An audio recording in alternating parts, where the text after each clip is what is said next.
څومره کمی محسوسوي تاسو سره ډیر زیات کار کړی څومره مسکل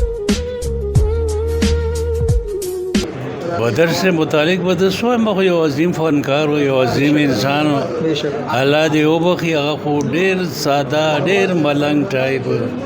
ډیر غریب ته خو د چا خبره چې د پښتو هغه انډستری په هغه بعد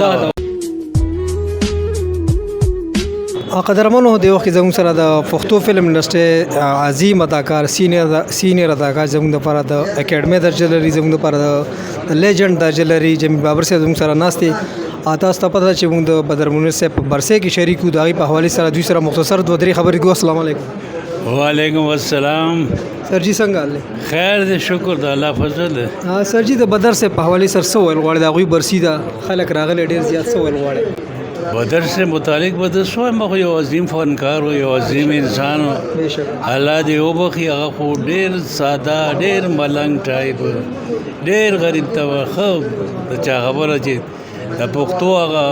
انډستری په هغه بعد هغه شروع دا خبره تقریبا چې بس کلوز ده زویم نو خیر کلوز خو نه ده خو بس ور قریب ته تقریبا خبره دی چې څوک تیارې نه کړي ټول عمر خو سړی نه ژوندي یو ورځ خوځم باندې مرینو عمر خوشته بالکل په کار چې دا ورستو خلک ځان تیار کی کنه هر رنګ حالات راځي بس خدای دې خوشاله لري دغه فن خو په پرده باندې ښکار دی خو پټ نه څومره کمی محسوسوي تاسو سره ډیر زیات کار کړی څومره مس کوي نه مس کوو خو به دې چې مونږ ته خو د چا خبره د کار خوند ما غسر راتلو هغه سر بهشکه او چې څومره کار مو کړی هغه هم ډېر په شوق کار کړی ما ته ډېر خوند را کړی او خدای شته چې نور مو زړه غوښته خو بس د چا خبره دنیا څوک یو ځای نه پرېږدي او فانیم نه ډېر خلک وایي چې هغه ډېر عجز ملنګ سړی و د فایټرانو سره په ځمکه ناستو خوراک به یې کوو نو دې کې څومره حقیقت دی؟ دا بالکل حقیقت دی هغه غریب خوړو چې خبره چې کم ځای به اډې ولګول او کم ځای به مطلب دی چې بس کې به نه ماړه نه بالکل ساده باده یې څنګه به د چا خبره سکرین باندې او داسې عام لایف کې مو عام لایف هم دغسې او سکرین صرف د درس دروس بځای ته عام لایف کې بس خندا غوندي غپ شپ ډېر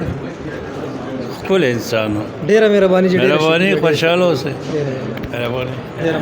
قدرمنو دی وخت موږ سره یار حسین لالا موجود دی چې سواتی په نوم باندې سواتی هم ځان ته وایي سواتی په نوم باندې سره سټایل هم ملاوي سره شکل هم ملاوي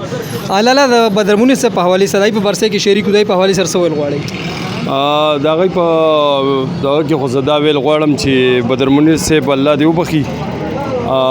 ډېر ښه انسان و یقینا عجز فقیر انسان عجز فقیر لکه زموږ غوندې ملنګ سړی و الله دې وبخي بل دا چې مونږ فلم ته تللي او شوق مو روچت شوی دی نو د بدر لالا د هغه فلمونه مو کتل نو فلم سره بالکل او جی او نو بس د هغه د فلمونو نه شوق پیدا شوی دی او بس صرف بدر صاحب زمونږ زړه کې و بالکل او کاغه وفات هم شو زمونږ زړه کې جم دی او نو الله دې ټول وبخي او الله دې ته جنتونه ورکړي بل دا چې هر څومره زم چې خلک پیدا شي کنه خو بدر ببل پیدا نشي بدر ببل پیدا نشي کني مونږ ټول داغه اکثر نقل کوو بالکل او ډیره دا کاران دا غوي کافي او خو لکه مونږ ایت نه نشي رسي یقینا بالکل نور تاسو څنګه ملاقات مو سره شته شو کنه او جی ملاقات مو سره شو دا مسافر فلم چې جوړېدو دې کې هم شو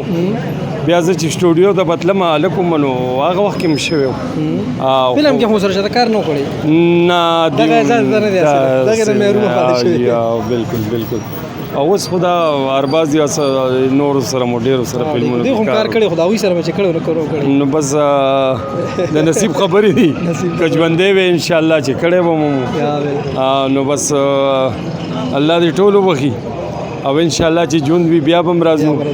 بم راځو او داغه کال بخه مزیدار مناو ان شاء الله مینوالو څنګه تاسو مت دوا کوي موږ مت دوا کوو د پښتو یو ډېر مشهور اداکارو د پښتو زمونږ د خیبر پښتونخوا نوم اوچت کړی دی په هر ملک بدر دی